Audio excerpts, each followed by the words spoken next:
What is going on, guys? Welcome to Greggle's TV Daily Rewind. Is where we go back a week and give you all of our tech stories from the past 7 days. This week, we talked about the Pixel Fold. We talked about the Galaxy Z Fold 4, a new update that came out for that phone. We talk about the Pixel 7 and 7 Pro, the Pixel Watch, and a bunch of other devices and news. So check this week out. I hope you enjoy it, and we'll see you in the next one. First story of the day has to do with the Pixel Watch. We've seen the broadcast, the unveiling of this thing, and our very own Max Weinbeck, who is a tech guru journalist, whatever you want to call him, has put out a tweet showing off it on his wrist. And then he also goes into consideration and gives us a nice video showing this thing off. And I have to say, it looks ultra smooth, very nice UI, nice animations. It looks great. Now, a lot of people were worried that it's going to have a slightly old processor in there, but as you can see, just from a performance standpoint, it runs excellent. Obviously, the battery life, they do say up to 24 hours, so you might not be able to wear this for more than 24 hours, but still, this is still, you want, if it's not gonna give you days and days and days of battery life, you at least want it to give you great performance, and the Pixel Watch is definitely look like it's gonna be a great performer when it comes out. You can also see the bezels on here, so if that bothers you, it's something to think about, but ultimately, I'm liking the experience thus far. Next up is about the Google Pixel 7 Pro, a phone that will be released just in about a few days now. Actually, this Friday, I think people will have it by then. So what I wanted to talk about, though, is the guy that we have been showing off some news stories that has done another video, and I'll link the video down below like I always do with my news stories if you want to watch the video. But he basically shows off Pixel 7 Pro playing Genshin Impact, which is one of the most popular games in the world right now. And it seems to run it absolutely fine, run it beautifully. Not too surprising either when you know that the performance of this, if you want to put it in line with the Snapdragon, is a Snapdragon 888, 880 plus in that range. So you would expect it to run it pretty well, and it definitely does the job at that. The video is about 3 minutes, so you would think at 3 minutes maybe so, there might be some slowdown potentially, some overheating or anything like that. None of that happens on this, which is great news. So if you're a gamer, I've said it before, you should be able to do basically everything with this phone. Shouldn't have any issues with what you're gonna do with it. So this is a good sign that you're gonna be able to get some nice performance on gaming as well. And our last story is about the Galaxy S23 Ultra. Now, we saw some renders that went out recently, and some of the renders about it showed it to be slight, and I mean very slight, slightly different of a phone versus the S22 Ultra, but some new information has come out that potentially puts it in line to not be any change at all. Here's a tweet. This comes from Ice Universe, who says, I've got some information about the S23 Ultra. It doesn't have a symmetrical bezel like the CAD rendering, aka the render we saw a couple weeks ago. It still has a narrow forehead and a wide chin like the S22 Ultra. The laser focus sensor and 3x lens of the camera part are not flat, and there is still a little bulge. So what do we take from this? We take from it that there's a high probability at this moment in time that the S23 Ultra will have the same exact body on the front and on the back as the S22 Ultra. People ask him in the comments, do you think it's going to be the same as the 22 Ultra? He says yes.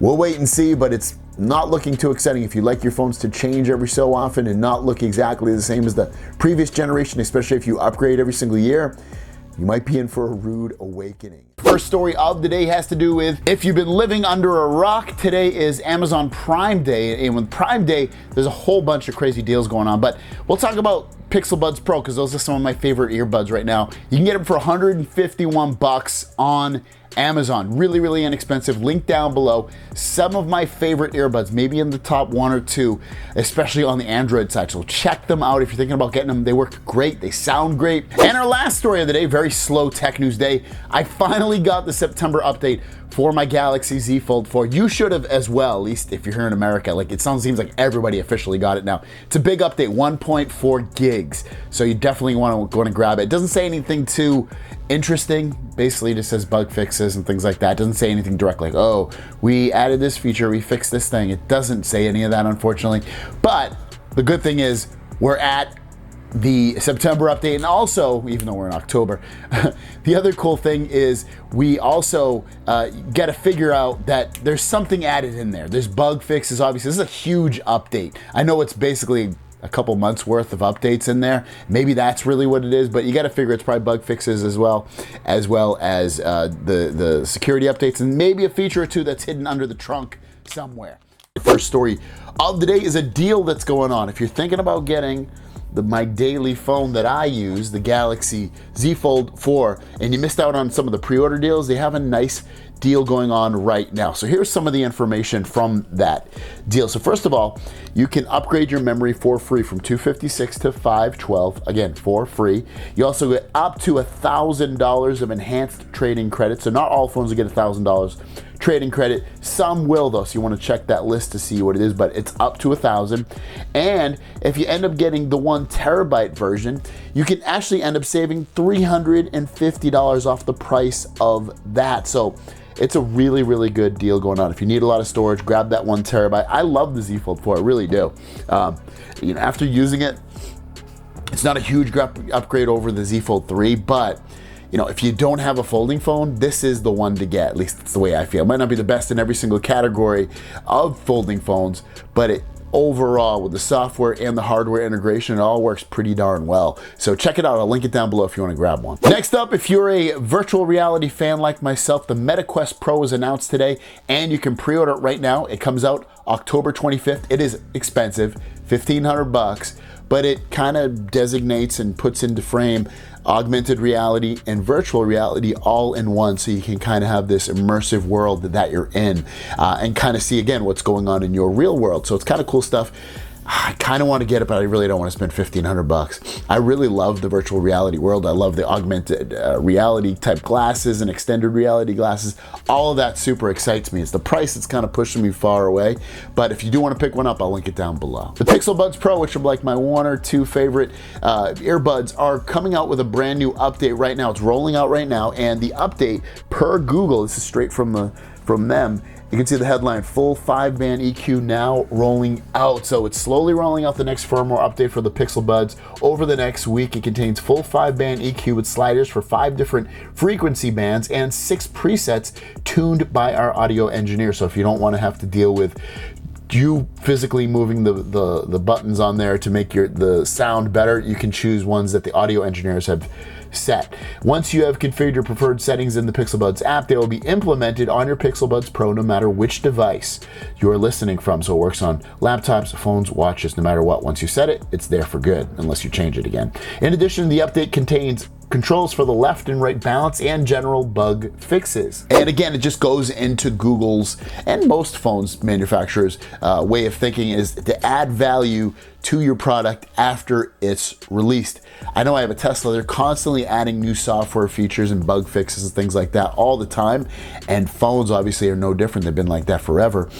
So it's nice to see them rolling out some new updates and new features to the Pixel Buds Pro. And our last story of the day is, if you're not getting the Pixel 7 or 7 Pro for whatever reason, and you have the Pixel 6 series, have it be the 6 Pro or 6A, you're getting some of those Pixel 7-ish-esque features loaded onto your phone as well. So here's the information. It came from Phone Arena. They spoke to Google directly, and they're getting clear calling, so your calls will basically automatically kind of clear up as best they can with Google software. Guided frame, so if you have trouble seeing, a guided frame will help you take a better selfie photo with your camera. It kind of talks back to you. Improved real tone, so if you have I believe it's for darker skin tones, it'll give you a more real tone to your skin when you take the photo. Spatial audio, so with this, it's going to give you that kind of immersive sound all the way around you. Quick phrases, so you don't have to say the HEYGOOGLE quick word. You can just use a quick phrase. 5G support, obviously if it has it and it allows for it.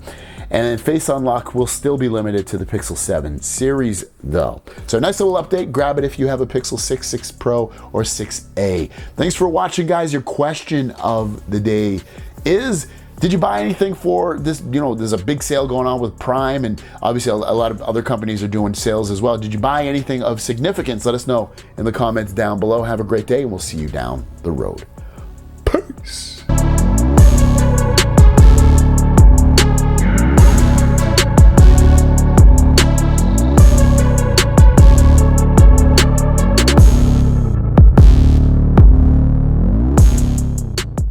What is going on, guys? Welcome to Greggles TV Daily, your source for daily tech news. Make sure you subscribe so you know what's going on in the world of tech. How is everyone doing? Hope you're having a fantastic day. We've got two news stories for you, so let's dive right in. The first one has to do with the Pixel 7 Pro. Now, I've had this for less than 24 hours.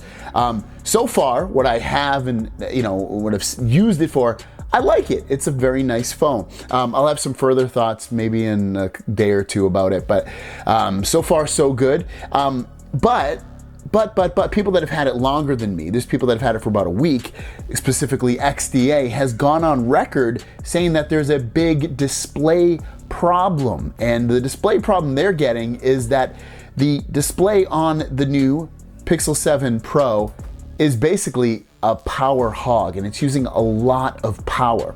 Now, they're saying that it's using about 50% more battery when it's at its 1000 nits or brighter brightness versus a Galaxy S22 Ultra. So when you go outdoors, especially if you have adaptive brightness, it's gonna make the screen brighter and it's gonna draw a lot more power from the battery. Now, not to say that they can't fix this. Hopefully they'll fix this with a battery or software update. But right now, it does seem like a bit of an issue right now. At 1000 nits, it's drawing 6 watts versus 4 watts on the S22 Ultra. So it's kind of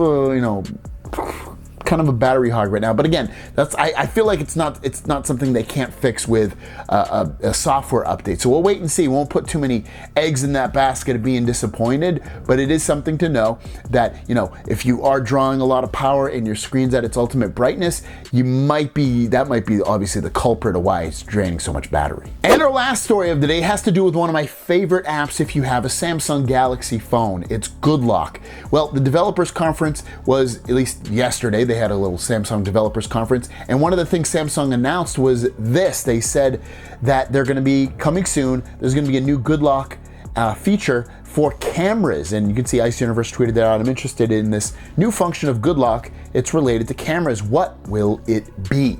Now, hopefully it won't be something as, I think it's kind of boring as RAW, which, you could RAW photos are the uncompressed photos that you can kind of play with and really pull and edit to its full potential.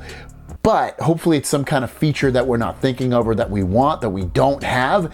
That's what I'm really hoping for, instead of just some added addition to RAW photos. First story of the day has to do with Netflix. Netflix has been actually decreasing in popularity in terms of people that actually subscribe to their service, and they're thinking of different ways to get people to resubscribe or stay subscribed and not maybe pay as much as they used to, because that's one of the complaints, is it's getting more and more expensive. Well, they have a new subscription tier opening up on November 3rd, and here's what it is all about. It's called Netflix Basic with Ads. It launches November 3rd, like I said. It's gonna cost $6.99 in the United States. It'll also be launching in Australia, Brazil, Canada, France, Germany, Italy, Japan, Korea, Mexico, all the other countries as well in there. The quality will only be 720p quality, which if you just watch it on your phone, it's probably okay. 4 to 5 minutes of ads per hour. So for every hour, you're gonna see, again, about 4 to 5 minutes of ads during that hour. No downloads at all, so you'll have to only be able to stream it, and few titles currently unavailable. So there's a couple of drawbacks. One of the drawbacks is the 720p video, which is going to be a little less resolution, a little less quality when you're watching it. There's no download, so if you like to watch these on an airplane or a road trip and you don't have internet, it's not going to be able to work because you're going to only be able to stream it. You'll also have fewer titles potentially that are unavailable when you sign up for it. I would assume some kind of exclusives or whatever will probably be time release dated on that. But other than that, and then you got ads in it, obviously, that's the other big one. So let me know if you're gonna sign up for this, or if you hate Netflix, let us know in the comments down below. Next up, Galaxy Z Fold 3. If you have one, go into your Samsung members app and join the One UI 5 beta. So if you want all the exclusive newest features that Samsung is launching in One UI 5 with the Z Fold 3, and you wanna try it out, it is available potentially right now. So just go into that Samsung members app. If you don't have that app, go to the Google Play Store, download it and check at the, should be at the top somewhere saying sign up for the beta and see if you have it. I don't have the Z Fold 3, so I'm unable to try it. Hasn't launched yet with the Z Fold 4, but when it does, I'll probably switch over to One UI 5 beta. And our last story of the day is all about the Galaxy Z Fold 4. As you know, the Z Fold 4 just got the September update from basically everybody got it. I got it like 2 days ago or something like that. But guess what? Yesterday, we're 14 days into October, better late than never. The October release came out. It's just a security update. It's like 300 megs or something like that. But they're starting to get this in time. They seem to do this all the time. Their releases for software updates, especially in the beginning of the phone, come out delayed for some reason, and then they start to get on a track. So I would expect from here on out, we'll probably get those monthly updates. Like when November comes, we'll probably get it in the first week or two, hopefully nothing later than that, but that's generally what happens. But yeah, check for the update. I got it last night, installed it last night. So there you guys go. Biggie. So we're talking about the Google Pixel Fold, a mysterious phones of sort. It was due to come out a year ago, and then it was due to come out potentially this year, and now we're hearing next year, potentially as early as March or April of 2023. And we're hearing a little bit more information about this Google Pixel Fold, which will be a competitor to the Galaxy Z Fold 4, and I could not be more excited because I love the Pixel phones, and if you give it to me in a folding format, because I love folding phones, this could pull me away from this phone. But without further ado, let's talk about the information that has been leaked out recently. So the people over at 91 Mobiles have put out an article. I'll list it down below, and they talk about a bunch of stuff on there. 120 hertz refresh rate, 1200 nits of brightness. But our friend Dahoon Kim put out a tweet that kind of breaks it all down in a smaller format. Basically, the Fold will feature displays made by Samsung, not a big surprise, on the inside and the outside, both made by Samsung. And the internal display supports a resolution of 1840 by 2208. Now, the Galaxy Z Fold 4 resolution on the bigger inside display is 2176 by 1812. So they're pretty close with each other for the most part. Also, the dimensions of the Pixel Fold are going to be 123 millimeters by 148 millimeters. And just to give you some context there, the Galaxy Z Fold 4 dimensions are 155 by 130. So when you think about this, the Pixel Fold will be shorter and wider when these phones do come out. And then to finish up with the tweet, Dahoon Kim also says the display brightness can also go up to 1200 nits, averaging about 800 nits. So what does that mean for everything that we are hearing about, again, the Pixel Fold? One, like I mentioned, well, let's talk about the nits, the brightness. You're probably looking potentially at something, I guess, as bright as a Z Fold 4, maybe not, but somewhere in the ballpark at least. I would guess it's probably gonna be somewhere between the higher than the Z Fold 3 got, but maybe not as bright as the Z Fold 4, maybe just as bright with the nits overall, which is fine with me. It's just pretty bright. It's obviously not the brightest display I've ever seen, but it's bright enough, and I'm pretty happy with that. Resolution, again, it's basically a 2K resolution display, but again, it's going to be, the display itself, the inside display, is going to be shorter and fatter. If you think about it, shorter, it's not as tall as this, and fatter. And what that means with that is that it's probably gonna be easier to get your notifications and pull things down from the top if you need to. And then I'm kind of interested in seeing, I'm very interested to see how Pixel Fold handles their day-to-day software and UI versus how Samsung does it, because Samsung puts their own little twist on it and changes things ever so slightly, not in a bad way, don't get me wrong, but I'm just curious how Google is going to do things. How are they going to handle multitasking, and how are they going to make it different than Samsung? Is it going to be easier? Is it going to be more complicated? Are they going to add some special features that Samsung phones do or don't have? That's what I'm really curious about. And looking at March again, March, April should be the release and launch of this phone. And that is the Pixel Watch, a brand new device from Google. And I wanted to review it and give you the good and the bad about this. So without further ado, let's jump into the review. So Pixel watch, right off the bat, I mean, you're gonna hear good things, you're gonna hear bad things about this watch. There's three potential bad things about it. One of them being the price. Price starting at $349 is extremely expensive for this watch, like way too expensive, to the point where you're like, I don't know. Especially when, you know, you put this on your wrist and you're like, man, this doesn't feel like a $350 or a $400 watch. And I'll get more into that in a minute, so don't take what I'm saying completely negative, because I actually really, really like this thing.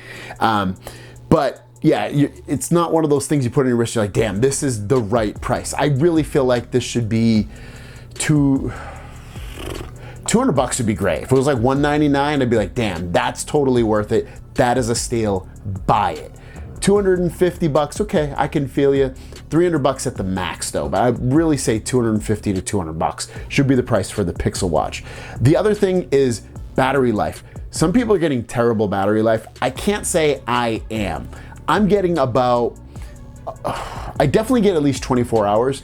I'm getting somewhere in the ballpark more of probably like 30 to 32 hours, somewhere in that range. So I'll even sleep with this thing. I've worn it 2 times completely while I'm sleeping and stuff, and I still had time left over by the time I woke up. Like I had like, I think 20 or 24% or something like that when I'm waking up with this watch, which is plenty of battery life to get through a quarter of the day, half the day, depends how you use it, how many notifications you get, how much you're touching it, and all that stuff. That's what it all comes down to. So that would potentially be a drawback, is the battery life. I'm fine with it. I already charge all my devices on a regular basis anyway, and you can charge this basically 0 to 100 in about an hour or so. So, you know, you can get by that way. And if you don't want to sleep with it, you don't want to track your sleep tracking and all that stuff, just charge it then. Not a big deal, and you'll be charged up when you grab it the next time. The other one is it's really small, which again, I will admit I do like. I went into it not thinking I would. I saw this. It's really small. I'll be honest, I really like it. It was more than I thought I was gonna like it in terms of the size, but it is small. So if you hate small, you know, watches, you might not like it. But with all of that said, I really, really like this watch. There's something about it again. It's like, it might not be the best of the best of the best of everything, but there's just something about it that has drawn me into this more so than the Galaxy Watch. Any of the Galaxy Watches, really. The Galaxy Watches aren't bad, don't get me wrong, they're great. But there's something, I don't know what it is. It's like, I like pretty much everything about this watch, or I can get past its deficiencies and be pretty satisfied. So like, I really love the experience of using this watch. Like, using it on a day-to-day basis is very, very smooth and very fluid and very responsive.